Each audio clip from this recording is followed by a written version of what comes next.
반갑습니다. 송재준입니다. 오늘 저는 더불어민주당에 대한 이야기를 좀 해보고자 합니다. 더불어민주당은 집권 여당이 되고 난 뒤에 여러 가지 다양한 시리즈의 망언을 해왔습니다. 근데 그 중에서 최고라고 꼽을 수 있는 거는 아마 피해 호소인이지 않을까 싶습니다. 살다가 저는 정말 피해 호소인이라고 하는 말은 처음 들어봤습니다. 피해자, 가해자 이런 얘기는 들어봤는데 피해 호소인, 정말 이것이야말로 현재 지금 더불어민주당의 수준을 그대로 보여주는 단어 아니겠습니까? 지금 우리가 재보궐선거를 왜 합니까? 그 이유 자체도 지금 마찬가지인 거예요.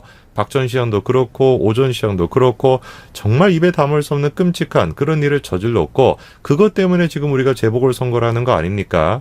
일말의 양심이라도 있었다라고 한다면 정말 정치인으로서 조금의 양심이라도 있었으면은 후보를 안 냈어야 되죠. 이게 지금 현재 집권 여당인 더불어민주당의 모습인 것이에요. 이 사람들은 지금 정치를 하고 있는 것이 아닙니다. 대한민국을 위해서 어떻게 하면 대한민국을 발전시킬 수 있을까? 그거를 지금 고민하면서 정치를 하고 있는 것이 아니라 철저하게 그냥 개인의 이익, 개인의 어떤 재집권 그것만을 지금 생각하고 있는 게 더불어민주당입니다. 한마디로 얘기해서 이 사람들은 정치를 하고 있는 것이 아니라 정치 선동을 하고 있는 것이죠. 이 정치 선동, 이거를 우리가 다른 말로 표현해서 쇼라고 할 수 있는 거 아닙니까?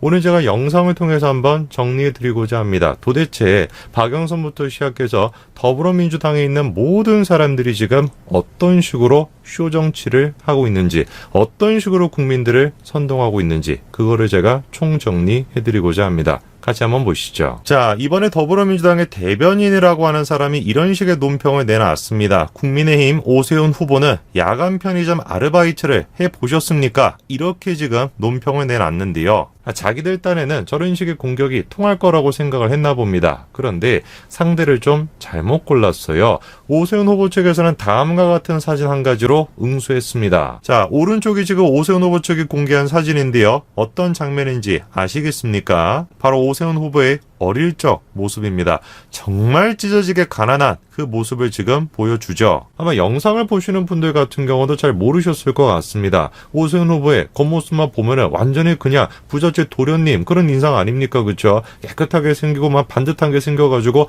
어린 시절도 아무런 어떤 어려움 없이 보냈을 듯한 그런 이미지인데 이미지만 그런 것이지 실상은 완전히 다른 것이죠. 이게 지금 저들과 우리의 가장 큰 차이점이에요. 저들은 계속해가지고 이미지를 통해가지고 가식을 통해가지고 국민들을 선동하려고 하는 겁니다. 보수 우파는 그렇지 않습니다. 가식을 통해서 이미지를 통해가지고 국민들을 선동하는 것이 아니라 사실을 통해가지고 그리고 진심을 통해가지고 능력을 통해서 국민들을 설득하는 것. 그게 바로 보수 우파의 모습이죠. 오세훈 후보의 재산 목록을 좀 보시게 되면은요. 본인 배우자 재산이 60억 정도가 되는데요. 그 중에서 12억 정도는 주식으로 지금 가지고 있습니다. 안철수 후보의 재산을 좀 보시게 되면은 본인 배우자의 재산이 1,500억 가까이나 되는데요. 잘 아시는 것처럼 대부분의 재산은 지금 주식 형태로 마찬가지로 가지고 있죠. 자, 그리고 박영선 후보의 재산도 마찬가지로 보시게 되면은 본인과 배우자, 아들의 재산이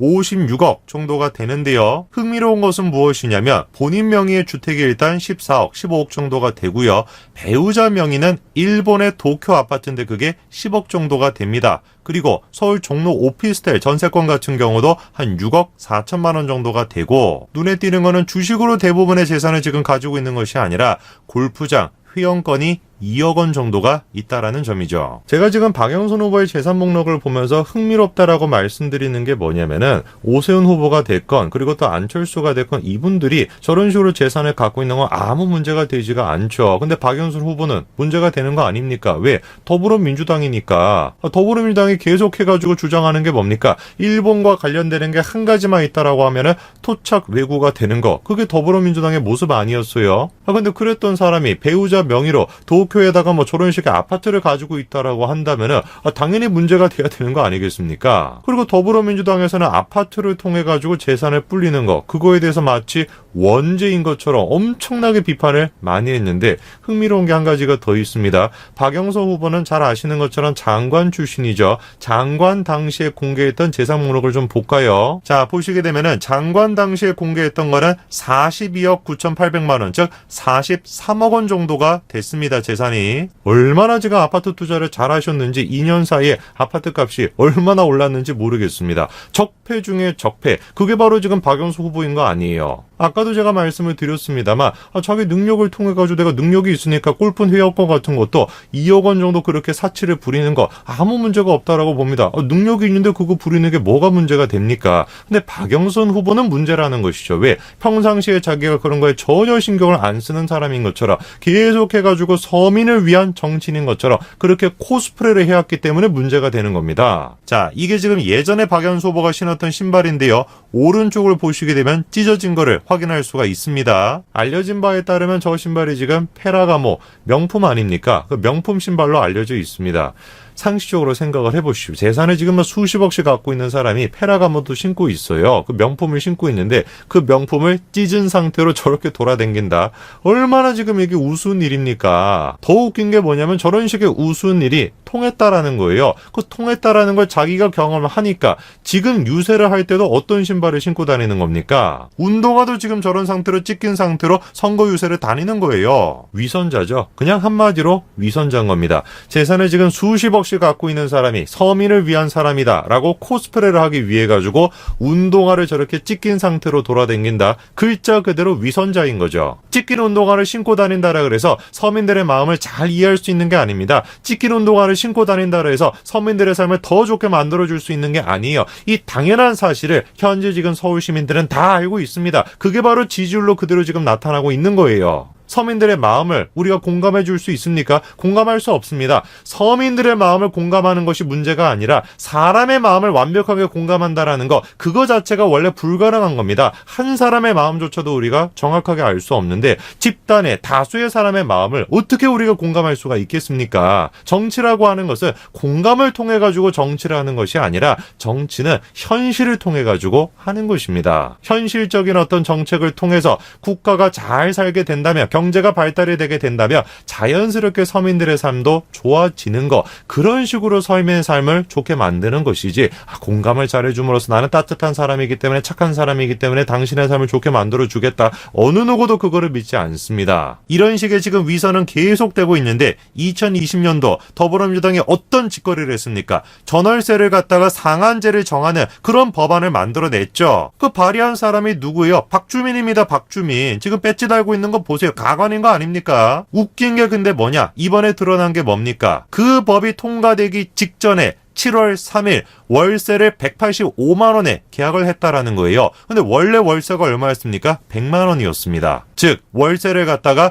9%나 올려받았던 게 바로 박주민인 것이죠. 그리고 그런 식의 법이 통과된 직후엔 라디오에 나와서 뭐라고 지금 얘기합니까? 법이 시행되기 전에 전월세 가격이 많이 오를 것이라고 걱정하는 분들이 많았다. 초기에는 혼란이 있을지 몰라도 중장기적으로는 부동산 시장을 안정화시키는 데 도움이 될 것이다. 자기가 지금 부동산 시장을 혼란스럽게 만들고 있는 거 아니에요. 자기가 지금 발의한 법안 아닙니까? 전월세 5% 상한제를 딱 둬가지고 그 이상 못 올리게끔 하는 법, 자기가 지금 발의했던 거 아니에요. 그런데 그 법이 통과가 되기 직전에 정작 자기는 지금 9% 가까이의 월세를 올려받았다. 이게 지금 더불어민주당의 모습입니다. 더 기가 찬 게 뭡니까? 저 박주민이라고 하는 사람 평상시에 어떻게 하고 다닙니까? 이런 식으로 코스프레하고 다니는 사람이 박주민이었던 거 아니에요? 월세를 갖다가 180만 원 가까이 받는다라고 한다면, 자기들이 그렇게 비판했던 불로소득을 갖다가 180만 원 정도 받는다라고 한다면 가방 하나 장만하시지 그랬습니까? 180만 원 어디다 쓰고 계시는 거예요? 가방 하나 사시지. 이자들의 지금 위선을 얘기한다면 끝이 없습니다. 어디 박주민만입니까? 김상조 보십시오. 평상시에 지금 들고 다니는 가방 지금 저거 보십시오. 놀랍게도 근데 자기는 또 어떻습니까? 전세값을 14.1%나 인상했습니다. 다른 사람이면 모르겠어요. 이 사람 뭐 했던 사람입니까? 공정거래위원회 위원장 맡고 대통령 비서실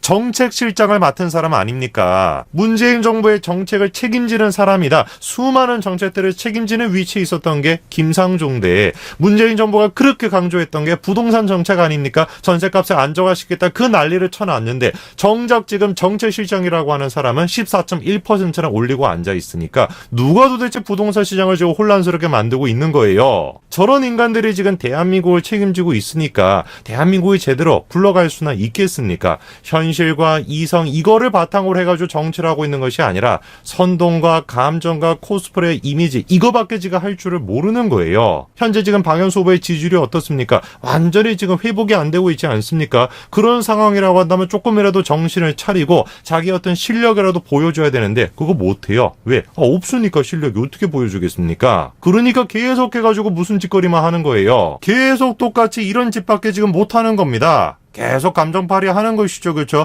두 개가 지금 다 논란이 됐는데 최근까지도 이렇게 지금 감정팔이 하고 있습니다. 정말 우리가 오래 참았습니다, 여러분. 저들의 지금 어떤 위선, 저들의 지금 이미지 정치, 저들의 어떤 선동으로 인해 가지고 대한민국이 파괴가 되는 거 정말 우리가 오랫동안 참았습니다. 이제는 우리가 그만 참아야 됩니다.